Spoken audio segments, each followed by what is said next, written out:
নমস্কার, ঈশান বাংলা খবরে আমি চন্দ্রিমা স্বাগত জানাই। প্রথমে সংবাদ শিরোনাম। যৌতুকের জন্য স্ত্রীকে খুনের দায়ে স্বামীর যাবজ্জীবন কারাদণ্ড শিলচরে।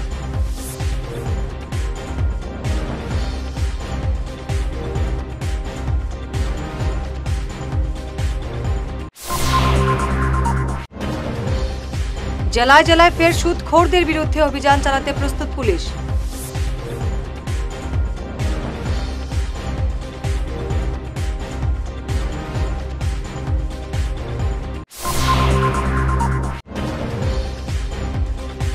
দশ দিনের শিশু বিক্রির অভিযোগে বাবা গুলজার গ্রেফতার।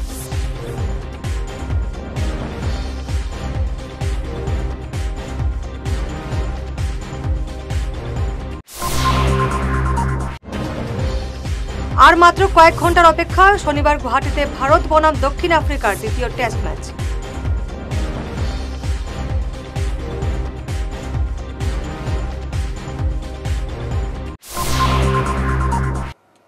এবারে বিস্তারিত ঈশান বাংলা খবর। যৌতুক সংক্রান্ত বিবাদে স্ত্রীকে খুন করার দায়ে স্বামী সুভাষ পালকে যাবজ্জীবন কারাদণ্ড দিল শিলচর আদালত। অতিরিক্ত সেশন জজ বঙ্কিম শর্মা এই রায় দিয়েছেন। দোষী সুভাষ পালকে যাবজ্জীবন কারাদণ্ডের পাশাপাশি 20,000 টাকা জরিমানা করা হয়েছে। জরিমানা না দিলে তাকে আরও 3 মাস জেল খাটতে হবে। 2019 সালের মার্চ মাসে গৃহবধূ আলপনা সিংহের মৃতদেহ উদ্ধার হয়েছিল। আলপনার বাবা খুনের অভিযোগ করে স্বামী সুভাষ পালের বিরুদ্ধে মামলা দায়ের করেছিলেন। রাজ্যে ফের শুরু হবে সুদখোরদের বিরুদ্ধে বৃহৎ অভিযান। জেলায় জেলায় সুদখোরদের বিরুদ্ধে অভিযান চালাতে প্রস্তুত পুলিশ।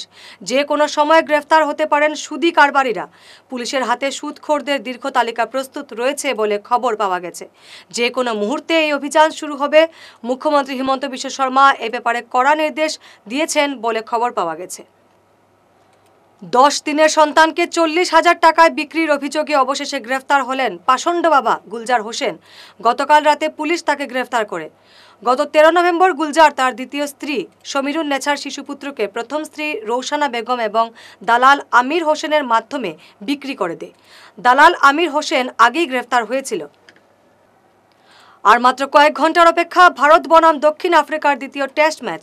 এই ম্যাচ দিয়েই দেশের 30তম টেস্ট ভেন্যু হিসেবে অভিষেক হচ্ছে গুয়াহাটি বর্ষাপাড়া স্টেডিয়ামের। সিরিজে পিছিয়ে থাকা টিম ইন্ডিয়ার জন্য এই টেস্ট অত্যন্ত গুরুত্বপূর্ণ। শনিবার সকাল 8:30টায় হবে টস। ম্যাচ শুরু হবে সকাল 9টায়। শিক্ষক অংশুমান পাল এবং আব্দুর রহমান বাবুলকে নিয়ে ফেসবুকে কুরুচিকর মন্তব্য করায় রামকৃষ্ণনগরের আইনুল হকের বিরুদ্ধে রাতাবাড়ি থানায় মামলা দায়ের করা হলো। অভিযুক্তের পোস্টের স্ক্রিনশট এবং এফআইআর কপি রাজ্য পুলিশের উচ্চপদস্থ কর্তাদের কাছে পাঠিয়েছেন অংশুমান পাল। শ্রীভূমি জেলার রামকৃষ্ণনগর থানার ডলুগাম গ্রামের আইনুল হক একটা ছেলে, তার বাবার নাম আব্দুল শুক্কুর। হ্যাঁ, গত কালকে আমরা এটা দেখছি, আজকেও দেখছি আমরা। গত পরশুদিন মাধবসার একটা ঘটনা ঘটছিল শিলচর কাছাড় জেলার উদারবন্দে। মাধবসার লগে জড়াইয়া আমি একজন শিক্ষক, আমার ছোটো ভাই আব্দুর রহমান বাবুল হেও একজন শিক্ষক, আমরা দুজনের বদনাম করার লাগিয়া মিথ্যা অপপ্রচার রটনা করছে, আমরা চরিত্র হনন করছে ফেসবুকের মাধ্যমে। আমরা এটা ডিফরমেশন মনে করছি। আজকে 20 তারিখ রাতাবাড়ি থানার ওসি বিমল কুমার ছেত্রী মহোদয়ের কাছে আমরা একটা এফআইআর দিছি। এফআইআরটা টুইট করি আমরা SP madam, DGP sir, DIG sir তার কাছেও পাঠাইমু। আর ডেফরমেশন যাতে হ্যাঁ করার সাহস না করে নেক্সট টাইমে। কারণ আমরা জানি সোশ্যাল মিডিয়া ভদ্রলোকের হাতে থাকলে ভদ্রলোকের মতো কথা কইব, যদি ভদ্রলোকের বাইরে খেউরত পড়ে যায় এটা তার মতো কথা কইব। তো এইরকম মানুষের মধ্যে মধ্যে একটু মানে শাস্তি পাইতো যে, এবং সোশ্যাল মিডিয়াটা ব্যবহার করাটা তারা শিখতো। আজকে এফআইআর দিছি, ওসি সাহেবে খুব ভালোভাবে ব্যবহার করছেন এবং আমরা সামনেও তারা ফোন করি আগামীকালকে ডাকছেন। আইনের উপরে আমরা পূর্ণ আস্থা আছে। করিমগঞ্জ একজন সিনিয়র আইনজীবীর লগে আলাপ হয়েছে। আগামী সোমবারে বন্ধ, আগামী মঙ্গলবারে ক্রিমিনাল ডেফরমেশন সিজিএম কোর্টও ক্রিমিনাল ডেফরমেশন একটা কেসও তার আগেস্টে ফাইল হইব। বিদ্যাভারতীর শিক্ষা সেবায় অসাধারণ অবদানের স্বীকৃতিস্বরূপ অপ্রমি হোজাইকে জনজাতি গৌরব সম্মান প্রদান করা হলো। প্রধান শিক্ষিকা হিসেবে তার নেতৃত্বে মাত্র 18 শিক্ষার্থী নিয়ে শুরু হওয়া বিদ্যালয়টি আজ 100 বিঘা জমিতে 20 কক্ষ বিশিষ্ট আধুনিক প্রতিষ্ঠানে পরিণত হয়েছে, যেখানে বর্তমানে 110 ছাত্রছাত্রী অধ্যয়নরত। শিক্ষাক্ষেত্রে তার নিষ্ঠা এবং নেতৃত্বের প্রতি শ্রদ্ধা জানিয়ে এই সম্মান দেওয়া হয়েছে। রাষ্ট্রীয় স্বয়ংসেবক সংঘের পশ্চিম কাছাড় জেলা কার্যনির্বাহ সুমন দাসের পিতা সজল দাস গত শুক্রবার প্রয়াত হয়েছেন। বিজেপি কাছাড় জেলা সহসভাপতি বিপ্লব কান্তি পাল আজ দিগরখাল কাশীবনে সুমন দাসের বাড়ি গিয়ে গভীর শোক প্রকাশ করেন এবং শোক সন্তপ্ত পরিবারের পাশে দাঁড়ান। তার সঙ্গে ছিলেন বিজেপি বদরপুর পাঁচগ্রাম মণ্ডলের প্রভারী ভূপেন্দ্র বৈষ্ণব সহ অন্যরা। মিয়ারা যত বেশি কথা বলবে, আরও তীব্র গতিতে উচ্ছেদ অভিযান চলবে। আজ এক প্রতিক্রিয়ায় এমন হুঙ্কার দিলেন মুখ্যমন্ত্রী হিমন্ত বিশ্ব শর্মা। মুখ্যমন্ত্রী বলেন, 2-1 দিনের মধ্যে অসমের সর্ববৃহৎ অভিযান চলবে। মধ্য অসমের আকাশ বাতাস কাঁপিয়ে উচ্ছেদ অভিযান শুরু হবে বলে মুখ্যমন্ত্রী হুঁশিয়ারি দিয়েছেন এদিন। পূর্ব ধলাইয়ের মোহনখাল গ্রামে বিদ্যুৎ বিভাগের গাফিলতিতে নড়বড়ে খুঁটি ভেঙে যাওয়ায় দরিদ্র মিলন মিয়ার উপর চাপানো হয়েছে 2,13,000 টাকার অমানবিক জরিমানা। স্থানীয়রা এই সিদ্ধান্তের বিরুদ্ধে চরম ক্ষোভ প্রকাশ করে জরিমানা প্রত্যাহারের দাবি জানিয়েছেন। দিনমজুরের উপর থেকে এই জরিমানা প্রত্যাহার না হলে বৃহত্তর আন্দোলনের হুঁশিয়ারি দিয়েছেন এলাকাবাসী।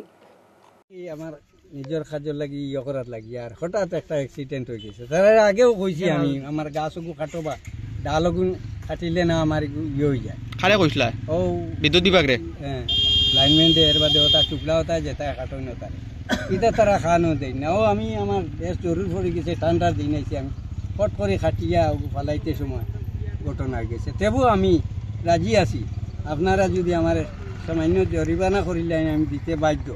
কিন্তু আপনারা 2,00,000 টাকা যে সময় কইছেন আমার হুশ উড়ি এটা হখানো কই অফিসও বুঝছেন, ইলেকট্রিক অফিস। হ্যাঁ ওই সময় আমি আমার কিতা কইলেছে বাদে আমার ও বেটায় প্রশ্ন করছে, কইছে দেখো তো যে সময় আমি বুঝবই আর আমার আত্মা শরীর কিতা করে। ওই সময় ও বেটায় কইছে রাখো তো আমি কই তোরা ও তাইন কিতা কিতি মাতিছইন, তারা লগে মাতিলে তাইন চাইছিলা একটা লইতা করিয়া তারা দিছে না বুঝছেন। ওগু ফটো মারি লইবা। নাম কিতা আপনার? আমার নাম মিলন মিয়া মোহন খাল। কুটি যে ভাঙ্গিয়া পড়ছে এগুলা ব্রিটিশ আমলি কুটি, এরপরে এগুলা কোনো টানা নাই। আপনারা দেখুন ইনো এল সিস্টেম আইছে, তারা কারেন্টের তারগুলা ওদিক থেকে আইয়া এল সিস্টেম হইয়া গেছে। ই কোনার মধ্যে কোনো টানা নাই, মানুষের দেখা মারলে পড়ে যাব ওরকম কুটি। এটা ব্রিটিশ আমলি মাল। আপনারা ওগুলা সব একবার ভিডিও করে লইবা যে কুটিগুলা কি পর্যন্ত পুরানা, কোনো টানা নাই। তার এই যে তারা যে আমরা কারেন্ট জ্বালাইবার লাইন দিই তা দেখুন, ওটা জিনিস দেখুন ওরকম বাঙ্গারুঙ্গা ওটা দিয়ে তারা আমরা কারেন্ট দিচ্ছি। আর ডালেকে বাড়ি মারছে নি না নি সব বাঙ্গিয়া তলে জুড়িয়া পড়ি গেছে, ফুরি হয়েছে। এখন ক্ষতিপূরণ ও গরিবরা 2,13,000 টাকা তারা ডিমান্ড করিয়া বুঝছেন। এখন পুলিশ দিয়ে পর্যন্ত হুমকি দেওয়া হয়েছে। আজকে পুলিশে পর্যন্ত সকালে আমি পুলিশের লগে আলাপ করছি, তারা এখন টানা তাও। আমি বললাম প্র্যাকটিক্যাল, তারা এখন টানা তাও। ই গরিব মানুষ টানাত যাওয়ার বাদে তানে হ্যারাসমেন্ট করে টাকা লইতে চাইছে তারা। ওটা আপনারা বিবেক বিবেচনা করবা মিডিয়ার মাধ্যমে। আর আমি চিফ মিনিস্টার আমার MLA MP সবরে কইয়ার আপনারা একটু লক্ষ্য করিয়া যে এই যে আমরা ইলেকট্রিক ডিপার্টমেন্টে কিরকম গাফিলতি করে গরিব মানুষের সঙ্গে, ওটা আপনারা সবাই বিচার করতে আমি চাই। সর্দার বল্লভভাই পটেলের 150তম জন্মবার্ষিকী পালন উপলক্ষে হাইলাকান্দি জেলা প্রশাসনের উদ্যোগে আজ এক মানববন্ধন পদযাত্রা বের হয়। বল্লভভাই পটেলের প্রতি শ্রদ্ধা জানাতে হাইলাকান্দি খেলার মাঠে সর্বসমন্বয়নে লালা পেট্রোল পাম্প সংলগ্ন বাস স্ট্যান্ড টার্মিনাস হয়ে পদযাত্রাটি ফের খেলার মাঠে ফিরে এসে শেষ হয়। এখানে আয়োজন করা হয় এক সাংস্কৃতিক অনুষ্ঠানের। শিলচর বঙ্গভবনে শুরু হলো নাগা জনজাতির প্রধান উৎসব গাঙ্গাই। মঞ্চে পরিবেশিত হয় জুবিন গর্গের জনপ্রিয় গান মায়াবিনী। এই উৎসবের মূল উদ্দেশ্য অন্য দেবী এবং পূর্বপুরুষদের সন্তুষ্ট করা। আয়োজক কমিটির বাদল রংমাই জানান, উৎসবটি ডিসেম্বর মাস জুড়ে বিভিন্ন গ্রামে উদযাপিত হবে। গাঙ্গাই উৎসব হল গেলেনরং সম্প্রদায়ের মুখ্য উৎসব। এটা বাৎসরিক সাংস্কৃতিক উৎসব। এটা সাধারণত বাংলা মাস বাংলা পঞ্জিকা অনুসারে কার্তিক অগ্রহায়ণ এবং জর্জিয়ান ইংলিশ ক্যালেন্ডারের মতে নভেম্বর বা ডিসেম্বর। আমাদের গণনা পদ্ধতিতে রংমাই নাগারে ঐতিহ্যবাহী পদ্ধতি আছে আমাদের চন্দ্র মাস গণনা, সেটাকে বলে আমরা গানবু। এই গানবু প্রথম চন্দ্র যখন আবির্ভাব হয় তখন মিথুন বলতে বন্য মহিষ ও সিংহের ধ্বনিতে স্বাগত জানায় এবং সবাইকে সচেতন করে দেয়, অবগত করে দেয় যে আমাদের গাঙ্গাই উৎসব এসেছে, তৈরি হয়ে যাও। আর নির্ধারিত এই চন্দ্রা মাসের 10ম দিনে বা একাদশী এই গাঙ্গাই উৎসবটি উদযাপন করে থাকে। গাঙ্গাই উৎসব সাধারণত 5 দিন ব্যাপী উদযাপন করা হয়, যেটা গ্রাম থেকে গ্রাম ভিন্ন। কেউ কিবা 4 দিন করে, যে আমরা যেখানে বরাক উপত্যকায় রয়েছে রংমাই সম্প্রদায় বিভিন্ন গ্রাম, এটা 5 দিন ব্যাপী গাঙ্গাই উৎসব পালন করে। কালাইন বৈকুণ্ঠপুরে স্টার সিমেন্টের মাটি সরবরাহকারী গাড়ি আটকে স্থানীয় দেবযানী দাস এবং সমীরণ দাস চাঁদা আদায়ের অভিযোগ উঠেছে। চাঁদা না দেওয়ায় টিপার আটকে রাখা হয় এবং মহালদারের ছেলের উপর পাথর ছোড়ার অভিযোগ উঠেছে। মহালদার এবং চালকরা কালাইন থানায় এজাহার দায়ের করেছেন। পুলিশ তদন্ত শুরু করেছে। আমার নাম ইসফাকুল হক বড়মিয়া হিরক। আমার গাড়ি বৈকুণ্ঠপুরে চালান আছে, আমার মাটি এটা এসি আছে, এটা জিও করি আমি গভর্নমেন্টের রুল মধ্যে আমি চলি আছি। জানি যা তুলি খুব ডিস্টার্ব দেখো দিন থেকে 3বার হইয়া আসছে, আজকে না পারি আমি এখানে আইসি। তাই গাড়িগুলো খালা করিয়া সামনে পড়ে যায়, তাই চালান দেখে। চালান তো অ্যাকচুয়ালি ফরেস্টে দপ্তর চেক করার অধিকার হইল ফরেস্ট, পাবলিক কেউ দেখান নাই। তাই ওটা বারবার খাড়া করিয়া ড্রাইভার হলে হেরাসমেন্ট করিয়া খাড়া করিয়া আছে সকাল থেকে আর ডিমান্ড করে। সমীরণ দাস ওজন আছে কই কেন তারা মন্দির তো যে মন্দির আমরা তারা বাড়ির সামনে যেটা মন্দির, এটা আমার স্টার সিমেন্টে তারা দেখিয়েছে, এখানে তারা বানাইতো বলে যে খাম আরম্ভ হয়েছিল স্টার সিমেন্ট। হ্যাঁ চালান আছে, সব গাড়ি চালান আছে। হ্যাঁ এটা রয়্যালটি জমা দিয়া আমি এটা চলে আমার অফিসার আজকে খাটিরা বিট যেটা তারা এটা এখানে আইছেন, এখানে আলাপ হয়েছে গিয়া তুমি তোমার লাইনে যাও, এটা চালান আমার গাড়ি 17 টাকা। আমার দাদা আছেন কান গাড়ি আমার চলে, যতটা মালিক আছে প্লাস ড্রাইভার 17টা আছে, তারা একদম হ্যারাসমেন্ট করিয়ে তারা সবসময় দিয়ে হয় প্রতি কয়দিন থেকে গাড়ি খেলা করে। আর ওই দিন সমীরণ যে কইছে ওইখানে ডেইলি 1000 টাকা দিবার লাগে, আমি কই সমীরণ দাসে দেওয়া সম্ভব নাই, এটা কোনো জিও নাই। আর এখানে আমার মন্দিরে দিয়ে আমি আইয়া এখানে একটা মন্দির তাই দেখাইছি, আমি কিরম দিব কইছেন মাটির 100 টাকা বাইরের। আর আমার ছেলে গেছে শুনিয়া গেছে, আমার ছেলে বাতি যা তারে পাত্র দিল মারছে তুলি দাসে, আর গালাগালি করছে আমারে, কেন কেস দিয়ে বাধ্য হইতে না দিলে ওর না মানে বেজান ক্ষতি হয়েছে, আমার 2-3 লক্ষ টাকা ক্ষতি হয়েছে। আর তাই গেছে তাই গ্রামের মানুষ কইছেন ঠিক আছে, যখন জিও করডা 2 জন আমার কইছেন তাই জেসিবি চলুক, বললাম আমার জেসিবি যখন আছে আমার এখান তাই গাড়িটা চলুক। তাই যে 7 দিনের হাজিরা আছে আমি এটা দিয়া দিলেছি, আর আমার কাছে মাটি নিয়ে বিক্রি করতে যাই না, এটা পেমেন্ট বাকি রয়েছে এখন আমার। গতকাল শিলচরে অনুষ্ঠিত হলো অসম যুব পরিষদের নবগঠিত কাছাড় জেলা কমিটির প্রথম সভা। সভায় কেন্দ্রীয় সম্পাদক নেকবুব লস্কর, নয়া সভাপতি রূপন মোদককে বরণ করেন। এদিন সভার মূল উদ্দেশ্য ছিল যুব সমাজের উন্নয়নের সংগঠনকে শক্তিশালী করা। আজ অগপ কাছাড় জেলা কার্যালয়ে অসম যুব পরিষদ কাছাড় জেলা কমিটির প্রত্যেক সদস্যকে সভাপতি, কার্যকরী সভাপতি সহ পদাধিকারী প্রত্যেককে জেলা কার্যালয়ে সম্বর্ধনা প্রদান করা হয়। সম্বর্ধনা প্রদান করার সঙ্গে সঙ্গে আমাদের সবার মধ্যে একটি পরিচিতি সভা অনুষ্ঠিত হয়। পরিচিতি সভার সঙ্গে একজন আরেকজনের সঙ্গে সাক্ষাৎ হয়।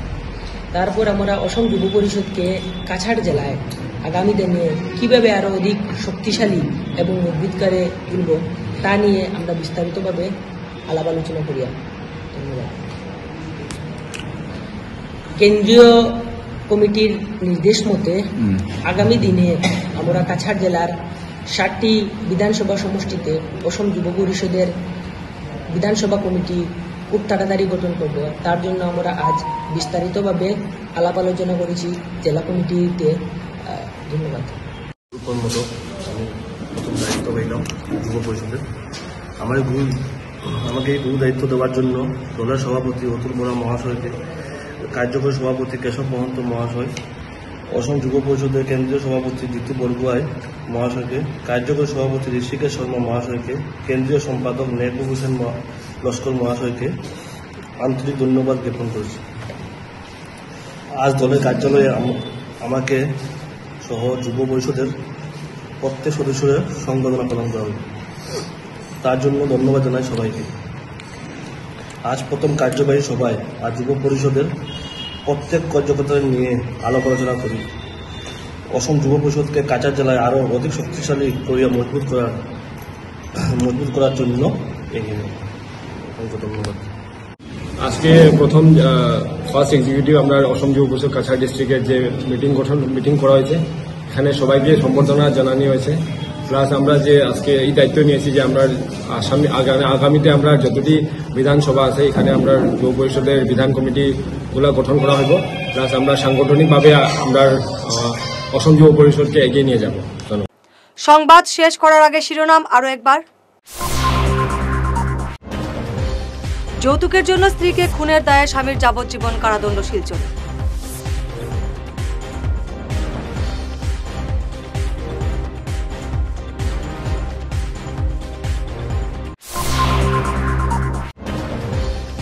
জেলায় জেলায় ফের সুদখোরদের বিরুদ্ধে অভিযান চালাতে প্রস্তুত পুলিশ।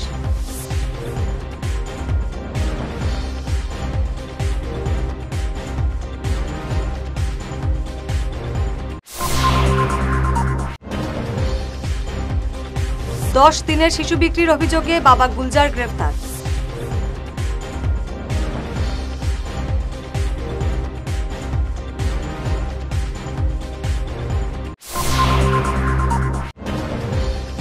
আর মাত্র কয়েক ঘন্টার অপেক্ষা, শনিবার গুয়াহাটিতে ভারত বনাম দক্ষিণ আফ্রিকার দ্বিতীয় টেস্ট ম্যাচ।